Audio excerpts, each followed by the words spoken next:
Hello class six, welcome to the class. Myself H D Mohit और मैं आपको पढ़ा रहा हूँ सोशल साइंस। और हम सोशल साइंस में हिस्ट्री का chapter 1 when where and how में इंस्क्रिप्शन तक पढ़ चुके हैं। अब हम आर्कियोलॉजिकल सोर्सेज का एक पार्ट है कॉइन्स एंड मॉन्यूमेंट्स, इसके बारे में हम पढ़ेंगे। तो चलिए शुरू करते हैं। Coins, the study of coins is called numismatics. जो कॉइन्स की स्टडी होती है इसको कहते हैं न्यूमिस्मेटिक। क्या कहते हैं? Numismatic. In ancient period different type of metal and leather coin were used. Ancient period में अलग अलग टाइप के मेटल और लेदर कॉइन्स यूज होते थे। बाय स्टडिंग दैम, इन्हें पढ़ने के बाद, इन्हें जानने के बाद, देखने के बाद, we come to know about the period.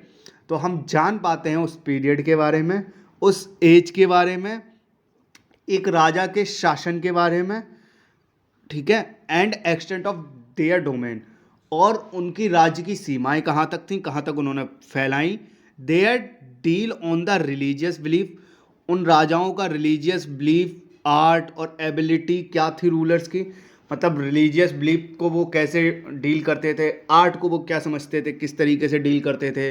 मतलब उन्होंने कला को क्या अपने यहाँ पर संरक्षित किया था, क्या कला को बढ़ावा दिया था, ठीक है। और एबिलिटीज़ क्या थी उन रूलर्स की, क्या क्या उनकी अच्छाइयाँ थी, क्या बुराइयाँ थी। Sometimes the picture engraved on coins throw light on the art, culture and administration of that period. कभी कभी जो पिक्चर उस पर होती है, कॉइन्स पर होती है, वो हमें इंफॉर्मेशन दे जाती है, वो हमें लाइट दे जाती है, मतलब एक प्रकाश डाल देती है उस टाइम पे आर्ट, कल्चर और बिलीफ वगैरह किस तरीके से था, ठीक है। आर्ट कैसी थी वहाँ, कल्चर कैसा था और एडमिनिस्ट्रेशन कैसा था उस पीरियड का। तो वो कॉइन्स पर जो इमेजेस बनी होती है ना, वो कभी कभी प्रकाश डाल देते हैं, वो कभी कभी लाइट डाल देती हैं उस पर। Coins found during excavation are preserve in various museum all over the world. Coins जो खुदाई में मिले हैं वो दुनिया भर के म्यूजियम्स में बहुत ही संभाल के रखे गए हैं, ठीक है। कॉइन्स के बारे में ये बताया गया। अब हम पढ़ते हैं मॉन्यूमेंट्स के बारे में। Monuments, temples, forts, palaces and other structures build for some special purpose are called monuments. Temple, मंदिर, फोर्ट्स यानी कि किले, प्लेसेस यानी कोई जगह, और अदर स्ट्रक्चर्स जो बनते हैं कुछ स्पेशल पर्पस के लिए, वो कहलाते हैं मॉन्यूमेंट्स, ठीक है। The Sanchi stupa, Nalanda university, Tanjore temple are the some ancient Indian monument. Ancient Indian monument कौन कौन से हैं? सांची स्तूपा, नालंदा यूनिवर्सिटी, तंजौर टेम्पल, ठीक है। The study of these gives us an insight into the ancient culture, education and spiritual strength of India. Monuments की study जो होती है वो हमें इंफॉर्मेशन देती है कि एंशियंट कल्चर कैसा था, उस टाइम की एजुकेशन कैसी थी, और स्पिरिचुअल स्ट्रेंथ क्या थी इंडिया की, ठीक है। कितने स्पिरिचुअल होते थे, किस पर बिलीव करते थे, किसको पूछते थे, क्या होता था, ये सारा हमें एंशियंट टाइम की चीज़ें हमें बताता है मॉन्यूमेंट्स, ठीक है। अब एक बार फिर से समझ लीजिए, कॉइन्स की स्टडी को कहते हैं न्यूमिस्मेटिक्स, ठीक। एंशियंट पीरियड में अलग अलग टाइप के कॉइन्स चलते थे, मेटल के और लेदर के, और इनको पढ़ने के बाद हमें उस पीरियड के बारे में, उस एरा के बारे में, राजा के शासन के बारे में, और राजाओं ने किस तरीके से अपना डोमेन बढ़ाया था, ठीक है, और उनका रिलीजियस बिलीफ को वो कैसे डील करते थे, आर्ट और एबिलिटीज़ क्या थी रूलर्स की, आर्ट को वो कैसे डील करते थे। कभी कभी जो कॉइन्स हमें मिलते हैं वो लाइट डाल देते हैं, वो हमें थोड़ी सी इन्फॉर्मेशन दे जाते हैं कि उस टाइम में आर्ट कैसी थी, कल्चर कैसा था, एडमिनिस्ट्रेशन कैसा था उस पीरियड का, ठीक है। जो भी कॉइन्स खुदाई में मिलते हैं वो प्रिजर्व किए गए, बहुत संभाल के रखे गए म्यूजियम्स में, दुनिया भर के म्यूजियम्स में। समझ में आया? अब आते हैं मॉन्यूमेंट्स। अलग अलग टेम्पल, फोर्ट, प्लेसेस और स्ट्रक्चर्स बिल्ट बनाए जाते हैं किसी स्पेशल पर्पस के लिए, वो कहलाते हैं मॉन्यूमेंट्स। अब देखिए जैसे द सांची स्तूपा, क्या the Sanchi stupa, Nalanda university, Tanjore temple, ये कुछ एंशियंट इंडियन मॉन्यूमेंट्स हैं, ठीक है। The study of these gives us insight into the ancient culture, और इनकी जो स्टडी है इन मॉन्यूमेंट्स की, तो हमें वो इन्फॉर्मेशन देती है, हमें पता चलता है कि उस टाइम में एंशियंट कल्चर कैसा था, एजुकेशन कैसी थी, स्पिरिचुअल स्ट्रेंथ कैसी थी इंडिया की, ठीक है। अब हम एक अगला लास्ट टॉपिक है, उसको भी कवर अप कर लेते हैं। तो लास्ट टॉपिक है reconstructing our past using historical sources. ठीक है, हमारे पास्ट को किस तरह रिकंस्ट्रक्ट किया जाता है हिस्टोरिकल सोर्सेस को यूज करके। Historians use both literary and archaeological sources to reconstruct our past.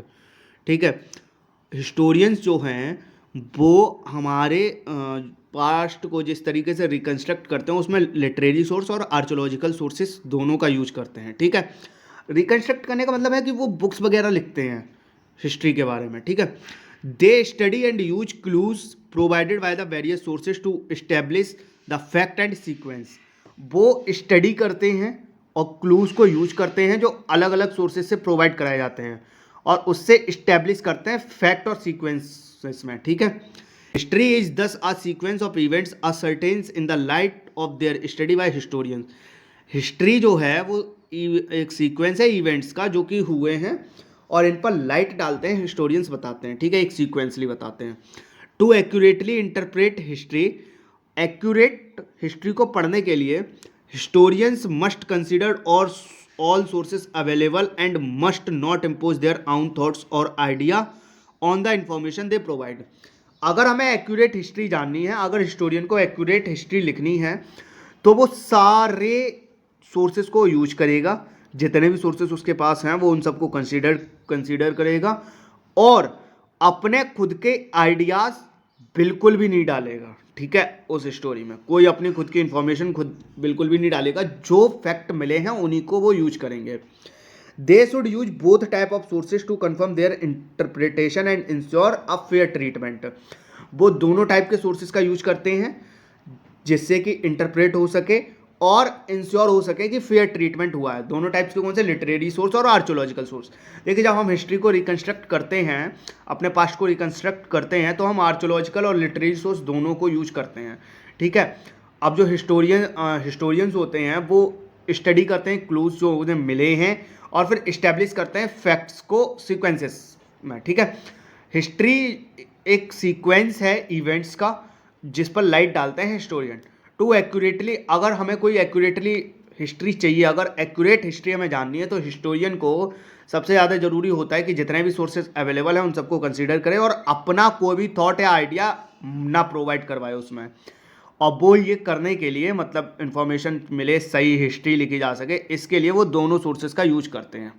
ठीक है, और इंटरप्रेट करते हैं, ताकि क्यों यूज करते हैं दोनों का, ताकि इंटरप्रेट हो सके, कंफर्म हो सके कि ये बात सही थी और इंश्योर हो सके कि फेयर ट्रीटमेंट हमने दिया है। ठीक है, तो समझ में आया। आपका चैप्टर यहाँ पे खत्म हो गया।